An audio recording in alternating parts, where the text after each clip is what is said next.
둥둥 수요 특강 달을 가리키다. 매주 수요일 코너입니다. 달을 가리키다. 성현들은 달을 가리키고 있지만 우리는 그 손가락만 보고 있지 않은지 돌아보는 시간인데요. 종교의 문자나 상징이 아니라 그것이 가리키고 있는 종교에 참된 가치에 대해 생각해보는 시간입니다. 한평생 환경운동에 매진해온 불교 환경운동가 유정길 불교환경연대 공동대표가 신간 거룩한 불편을 내놨습니다. 오늘날 인류가 겪고 있는 생태위기의 현실 진단과 함께 자연과 생명을 살리기 위한 구체적인 해법까지 내놓고 있는데요. 과연 우리 인류가 기후위기를 극복하지 못하고 공멸의 길을 갈 것인지, 아니면 거룩한 불편을 감수하고 죽임의 문명을 살리는 문명으로 전환시킬 수 있을 것인지 자세한 이야기 나눠보겠습니다. 불교환경연대 공동대표이자 녹색불교연구소 소장인 유정길 소장님을 만나보겠습니다. 소장님 안녕하세요. 예, 안녕하세요. 예, 반갑습니다. 자, 먼저 간단히 소개와 좀 인사를 좀 부탁드리겠습니다. 네, 저는 불교환경연대 공동대표고요. 녹색불교연구소 소장으로 활동하고 있습니다. 그리고 그동안 종교단체들끼리 같이 연대하는 종교환경회의를 좀 초기에 만드는 역할을 좀 하게 됐기 때문에 우리 원불교하고 불교하고 가톨릭 기독교 같이 연대해서 활동하는 활동들을 갖다가 그동안 계속 해왔습니다. 예, 그 5대 종단 환경단체 연대체 이 종교환경회의를 처음에 만드신 분이군요. 예, 그렇습니다. 그게 언제죠? 실무적으로 2001년이었었어요. 예. 그러면 그때부터 지금까지 한 25년간 또 지켜보고 함께 해 오셨을 것 같습니다. 네, 초기에 제가 활동했고 이후에는 다른 분들이 열심히 또 활동하셔서 그래도 이렇게 굉장히 중요한 여러 가지 사회적 의제, 환경 의제에 대해서 대응을 열심히 하고 계시죠. 네. 자, 오늘 소장님께서 오랜만에 내신 이 신간에 대한 이야기 나눠보려고 하는데요. 네. 소장님께서 10년 전에 생태사회와 녹색불교라는 책을 내셨는데 최근 10년 만에 거룩한 불편이라는 책을 출간했습니다. 10년 전과 비교했을 때 지금의 기후위기 상황이 얼마나 좀 변했다고 보시는지요?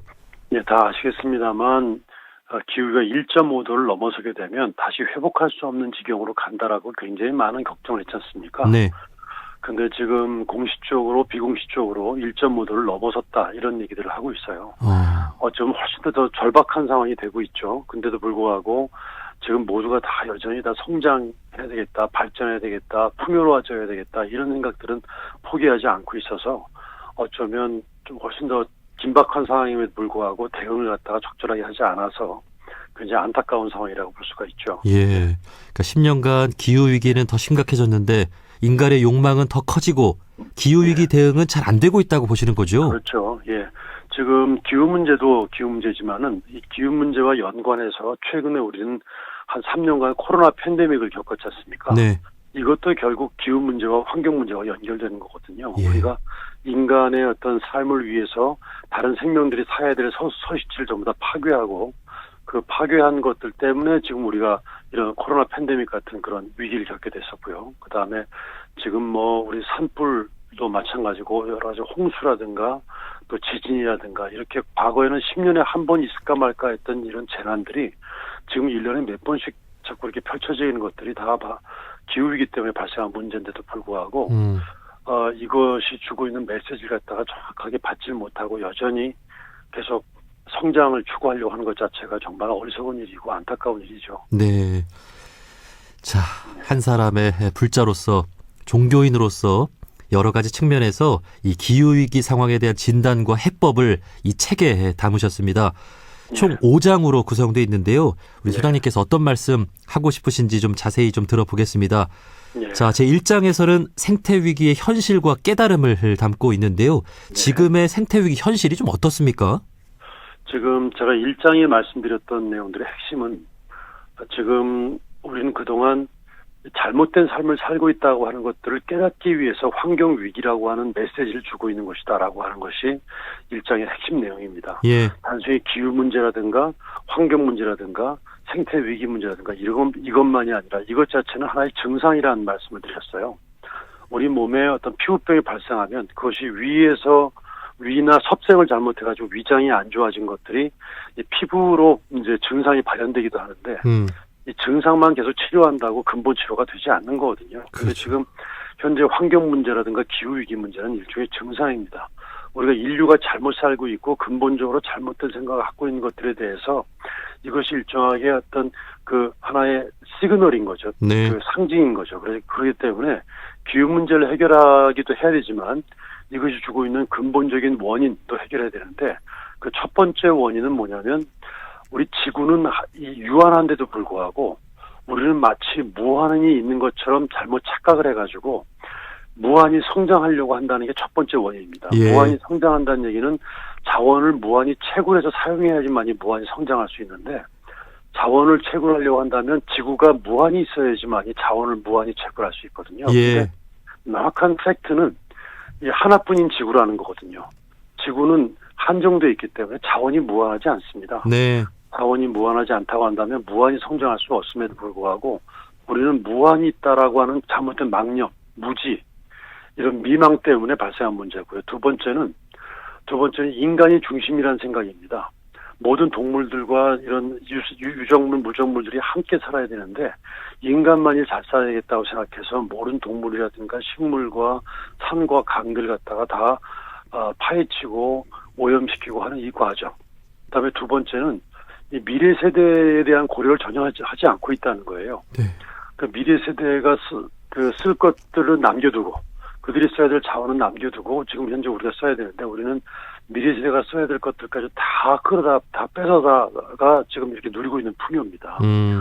우리가 이렇게 사는 것이 정말 옳은 일이라고 한다면 모든 나라가 다 미국처럼 살고 싶어 하지 않습니까? 네. 유럽이나. 근데 만약 모든 나라 사람들이 유럽이나 미국이나 우리나라처럼 산다고 한다면 가난한 나라 사람들까지 그러면 지구는 망하는 겁니다. 예. 어쩌면 가난한 나라 사람들이 저렇게 가난하게 살아주고 있기 때문에 아직도 지구가 그래도 이렇게 탈이 안 나고 버티고 있는 거라서 어쩌면 우리 종교인으로서 우리는 끊임없이 잘 사는 나라 사람들이 가난한 나라 사람들의 것들을 자꾸 뺏어 쓰고 있는 건데 그 돌아보지 않고 더 뺏어 쓰려고 하는 이런 마음을 참여해야 되고 또 가난한 나라 사람들의 그 가난 덕분에 우리가 살고 있는 것들에 대해서 예. 감사하고 미안한 마음을 갖고 참여하는 마음을 가져야죠. 예. 지구 자원은 유한한데 무한한 줄 알고 우리가 끊임없이 지구 자원을 그렇죠. 네, 이렇게 고갈시키고 있다는 생각이 들고 또 이것이 또 인간 중심주의라고 볼 수 있겠죠. 동식물들은 그렇죠. 다 죽어가고 예. 있는데 우리 그렇습니다. 인간만 잘 살면 안 될 것 같습니다. 그래서 최근 예. 불교에서도 이제 자연권이라는 표현을 쓰고 예, 그렇죠. 네, 자연권 회복을 위해서 우리 예. 불교인들이 또 실천을 해 나가고 있다는 소식도 예. 전해드렸는데요. 자, 이제 예. 2장으로 넘어가죠. 제 2장에서는 예. 자연과 생명에 대한 새로운 지혜를 담고 있는데요. 어떤 내용인가요? 예, 이건 뭐냐면 지금 우린 그동안 근대사회 산업혁명 이후에 소위 이후에 우리가 갖고 있는 기본적인 가치는 개인과 개인 모든 것들을 개인과 개인을 분리해서 바라보는 관점을 갖고 있습니다. 또 인간과 자연을 분리해서 바라보는 거죠. 예. 어쩌면 산업사회 근대사회는 계속 쪼개고 나누어서 그 나눈 근본 입자를 분석해가지고 그것을 통해서 세계를 인식할 수 있다고 생각하는 겁니다. 이 말은 다시 말씀드리면 모든 게 다 분리되어 있다고 생각하는 거죠. 너와 내가 분리가 되어 있고 인간과 자연이 분리가 되어 있는 겁니다. 예. 분리가 되어 있기 때문에 당신이 고통받는 건 나하고 관계가 없다고 생각하는 겁니다. 자연이 파괴되고 생태계가 파괴되는 것들이 인간하고 상관없다고 생각하는 거죠. 이렇게 상관없다, 관계없다고 생각하는 요 관점이 최근에 불과 300년 동안 있었던 이 근대사회, 산업사회의 기본적인 생각입니다. 근데 우리 불교의 가르침은 또 원불교의 가르침은 모든 게 다 관계가 없다고 생각하는 것입니까? 다 관계가 있다고 생각하는 것입니까? 있다는 거죠. 관계가 있다는 거죠. 예. 이 관계가 모든 게 다 관계가 있다, 서로 상관이 있다고 하는 것들을 환경 문제를 통해서 모든 인간들이 다 깨닫게 된 겁니다. 그동안은 관계가 없다, 네가 죽든 말든 나는 상관없다, 관계없다 이런 생각들이 기본이었는데 환경 문제를 통해서 이게 알고 보니 관계가 없는 게 아니라 다 상관이 있구나, 서로 관계가 있구나 하는 것들을 깨닫게 된 겁니다. 그래서 더 깊이 들어가 보니까 인간이 살기 위해서는 네가 살아야 되고 내가 살기 위해서는 당신이 있어야 되고 또 인간이 존재하기 위해서는 무수한 생명들이 있어야 되고 자연이 있어야 된다는 걸 깨닫게 된 거죠. 네. 그다음에 바람도 불어야 되고 산도 있어야 되고 구름도 있어야 된다는 걸 깨닫게 된 겁니다. 더 깊이 들어가 보니까 연결되어 있다고 생각하는 관점으로 보니까 내가 생존하기 위해서는 무수한 천지자연이 존재하는 것들이 있어야지만 내가 생존한다는 걸 깨닫고 어쩌면 인간이 살고 있는 것은 이런 천지자연의 은혜로 살고 있구나 하는 것들을 깨닫게 된 건데 이 말씀은 이미 우리 저 원불교 종사님들께서 다 말씀하신 내용이지 않습니까? 네. 사은으로 살고 있다는 말이 그대로 맞는 거죠. 예. 그죠? 그래서 천지은이라고 하는 것들은 이미 원불교 내에서 아주 중요한 은혜라고 얘기하고 있는데 이걸 인류가 과거에는 이렇게 몇몇 소수의 우리 원불교와 불교인들만 깨달았는데 이제는 모든 인류가 동시에 깨닫게 된 거죠. 그래서 이런 은혜를 알고 은혜를 되갚는 운동 이런 것들을 해야 된다라고 하는 것들이 두 번째 새로운 그 생태적 지혜라고 볼 수 있는 그 내용의 핵심이라고 볼 수가 있습니다. 네.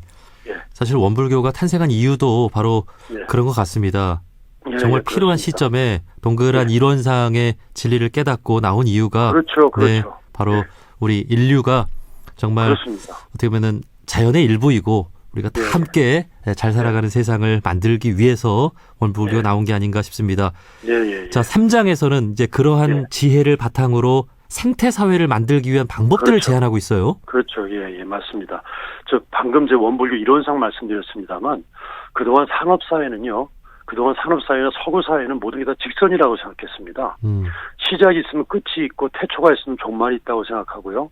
성장도 끊임없이 수직 상승하는 어떤 그런 발전이어야지만 된다고 생각하는 이런 식의 직선적인 성장이라고 생각했습니다. 근데 모든 게 다 연결되어 있다는 관점으로 바라보니까 이게 직선적인 성장은 불가능하다는 겁니다. 세계는 다 연결돼 있고 다 이것이 하나의 거대한 순환사회, 원으로 연결되어 있다는 걸 깨닫게 된 겁니다. 네. 그래서 결국 내가 버리면 나에게 돌아온다는 걸 깨닫게 된 거예요. 환경 문제가 주고 있는 이 거대한 인류 사회의 깨달음이 바로 이런 내용입니다. 바로 그 우리 원불교에서 갖고 있었던 이론상의 내용 그대로인 거죠. 그렇기 때문에 모든 게 다 순환 사회가 돼야 된다.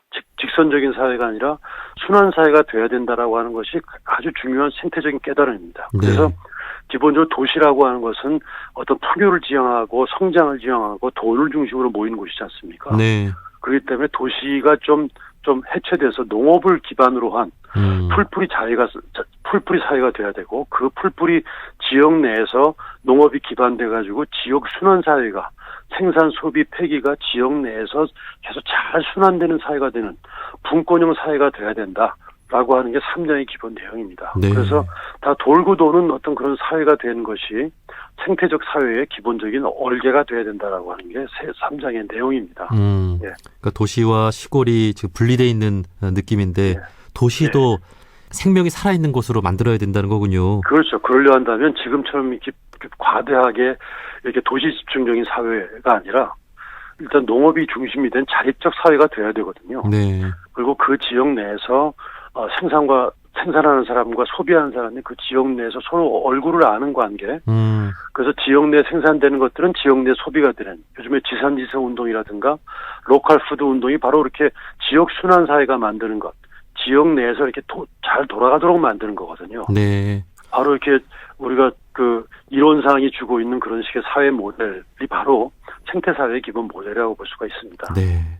그러니까 뭐 모든 사람이 뭐 농부가 될 수는 없겠지만 그러한 그렇죠. 마음을 가지고 살아야 된다는 그렇죠. 거죠. 그렇죠. 예, 맞습니다. 자급자족 하는 사람들이 많아질수록 그렇죠. 건강해질 것 같습니다. 그렇습니다. 예. 자, 그리고 제4장입니다. 제4장에서는 종교인들이 어떤 실천을 더 해야 할까 하는 내용을 담고 있는데요. 특히 불교인의 입장에서 마땅히 해야 할 실천들을 좀 제안하고 계신 거죠?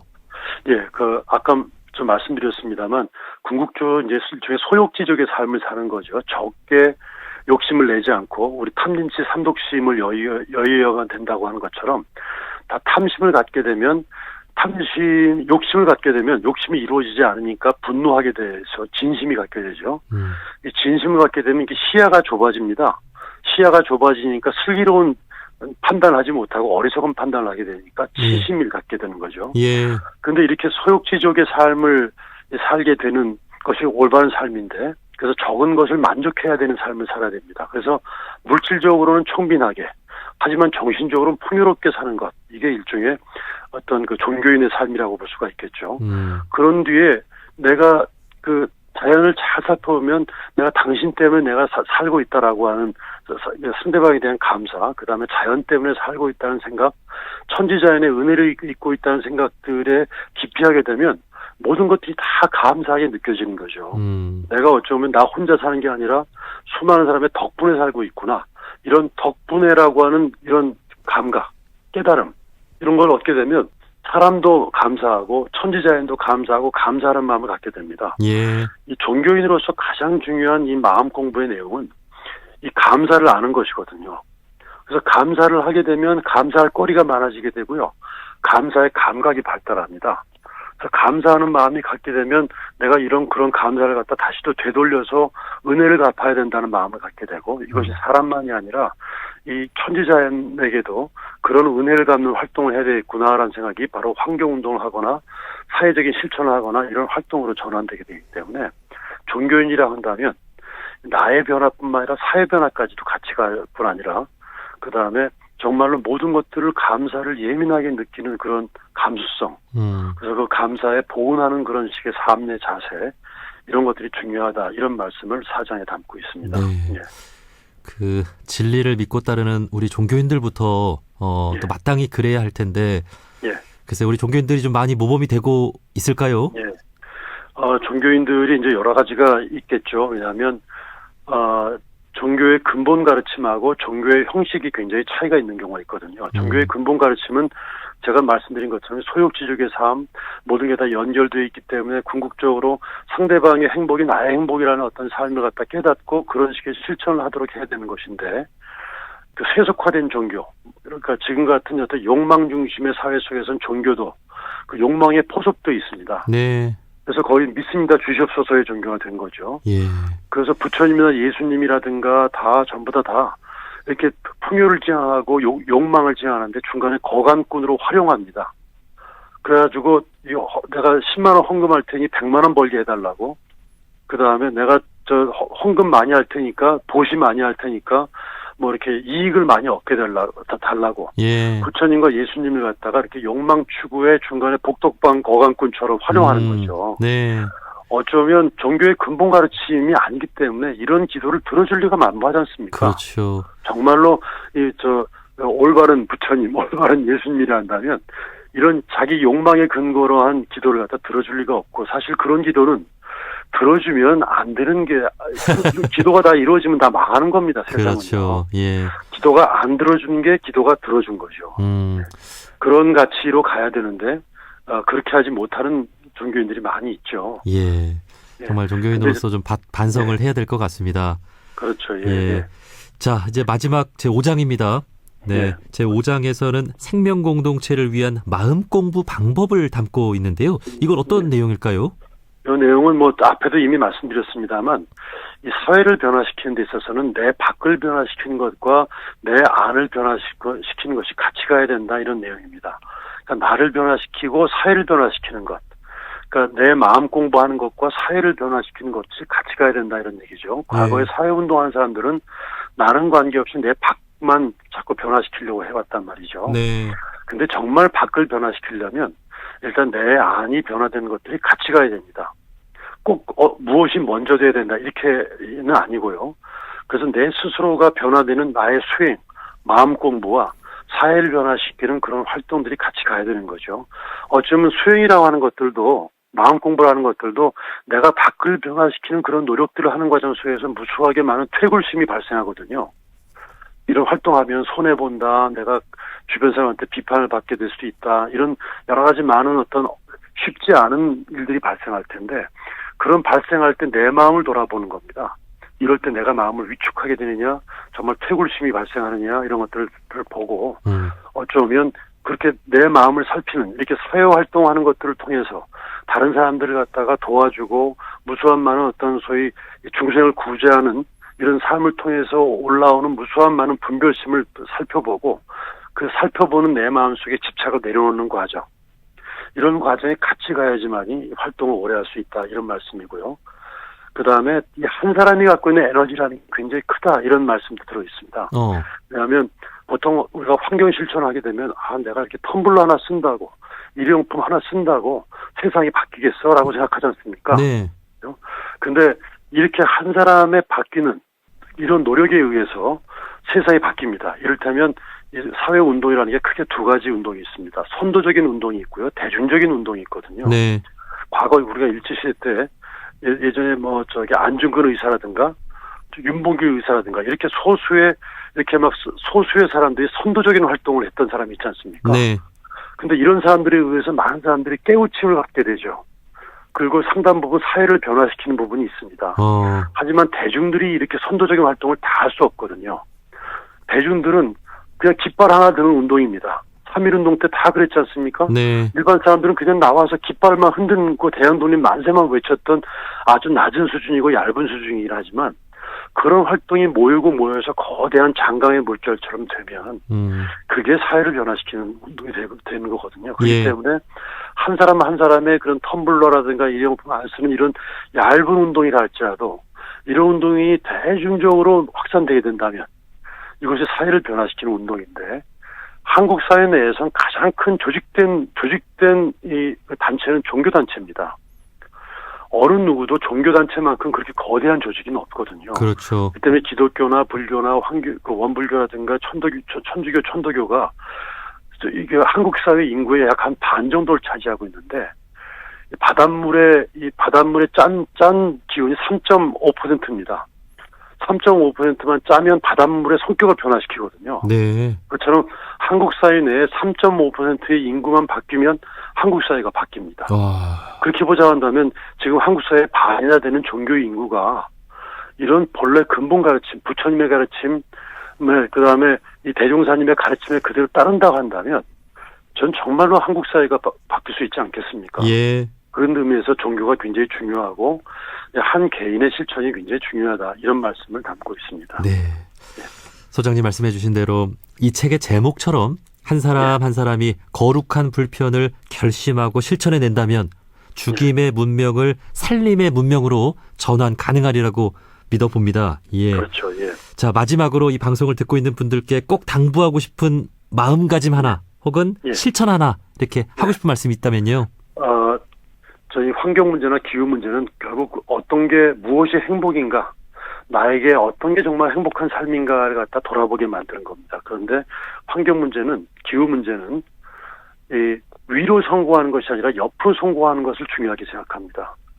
위로 선고하는 것은 돈을 많이 벌고 좋은 직장에 올라가는 거고 직위를 갖다가 높은 직위로 올라가는 것이 위로 선고하는 것입니다만 결국 위로 선고하는 사회는 끊임없이 경쟁하는 사회입니다. 내가 위로 올라가려면 누군가 밟고 올라가야 되고요. 내가 성공하려면 누군가 실패하고 좌절한 사람이 있을 수밖에 없습니다. 이런 문제가 환경 문제를 야기시킨 건데 옆으로 성공하는 것은 뭐냐면 무수한 많은 사람들이 서로 협력하는 능력을 갖고 있는 사람, 무수한 많은 사람들의 친구를 많이 갖고 있는 사람들, 그 다음에 서로가 돕고 협동하고 서로 공동체를 살려고 하는 이런 의지를 갖는 것. 그렇기 때문에 내가 가난하다 하더라도 가난한 사람이 살 수 있는 방법은 주변에 많은 사람들과 관계도를 높이게 되면 가난해도 살 수 있게 됩니다. 옛날에 우리가 개, 둘의 향약 이런 것들을 통해서 가난하지만 서로 돕고 살았잖아요. 예. 이 돕는 방법을 잘 아는 사람, 또 내가 많이 도와주고 많이 또 돌봄을 받고 하는 이런 능력을 갖고 있는 사람이 앞으로 생태위기 시대엔 잘 사는 사람이다. 이런 말씀을 염두에 두시고 위로 성공하지 않고 옆으로 성공하는 것이 생태사회에 정말 잘 사는 것이다. 이 말씀을 꼭 유념해 주시기 바랍니다. 예. 나 혼자 잘 먹고 잘 사는 게 아니라 그렇죠. 우리 이웃과 사회와 자연이 다 같이 살아있는 세상을 만들어가는 우리 모두가 되었으면 좋겠습니다. 예. 자, 불교 환경연대 공동대표이자 녹색불교연구소 소장인 유정길 소장님과 거룩한 불편에 대한 이야기 나눠봤습니다. 소장님 오늘 말씀 고맙습니다. 예, 감사합니다.